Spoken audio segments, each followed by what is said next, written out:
drop this, we all die. I didn't know if I was going to get into Amazon Prime's new take on Jack Ryan, but I watched an episode, then I watched half of the second episode, and then I watched all the episodes. I binged this thing like crazy. It was a literal binge. It wasn't a for-work binge. It was, I've got to get through this story. This is really compelling. It's really getting to me. And kudos to everybody involved with this. Carlton Cuse is one of the showrunners on this new take on Jack Ryan. And when John Krasinski was cast, I was thinking, how are they going to incorporate comedy into the Tom Clancy milieu? You know, how are they going to make this all kind of make sense with the kind of performer we know John Krasinski to be? How am I doing? But of course, he has beefed up considerably physically since 13 Hours, and he's not afraid to take off his shirt and show it off, a la like something like Ben Affleck. If you got a body like that, of course you're going to want to show it off as much as possible. But it also kind of speaks to the fact that the character is an ex-Marine, and he's also a rowing aficionado. So he's very buff and beefy,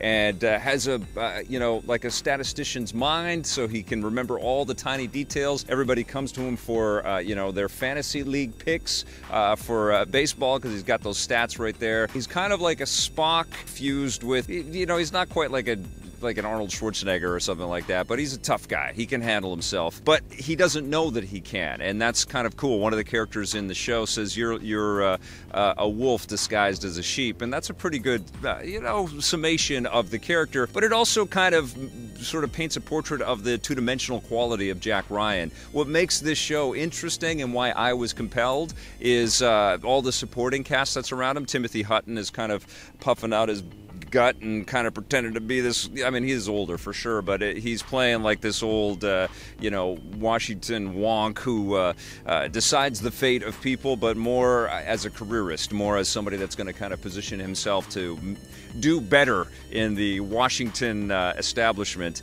Wendell Pierce plays this guy that has been beaten down and had to make some very tough choices. He's Jack Ryan's superior officer, and he is terrific in this show. He's a man of very few words. He's acerbic, but he's fun to watch, and he's as quick with his words and his wit as he is with his gun. Like, when he is pulled into action, it's like, holy crap, that guy dealt with that. Get on the plane. The reason, though, why this show kind of works is that it doesn't paint the portrait of there's terrorists in this show, but it doesn't paint them and portray them as paper cutouts. They actually have a lot of backstory and a lot of history. There's a lot of family kind of interwoven in this. You start to see the plans come together for something that is horrific, and something does go off that is just utterly shocking, but it's also humanized, and it's also contained in a kind of a realism that draws you even closer. You really are kind of like, what the hell is going to happen to these characters? Are they going to survive? Are they going to live? And the deaths have repercussions in this show. I mean, there are a lot of deaths that just happen to, cop number one or cop number two and stuff, but even those, like, the characters take a moment to kind of look at the people that have fallen, and the camera doesn't shy away from it. There's a little sex and violence in the show as well. The show does ask you to believe some pretty ridiculous things towards the end. I think it's always tough to kind of finish these things, especially if you're going to try to paint a portrait of a lone guy that's sort of bucking the system that ends up toppling the big bad, which this show devolves into for sure.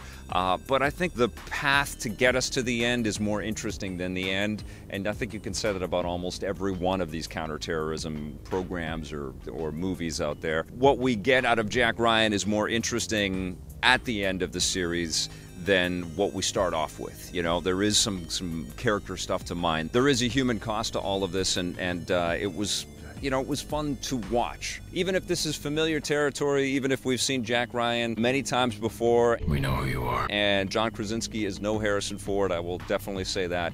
I was still very impressed with Amazon Prime's take. I'm going to give Jack Ryan an 8.5 out of 10.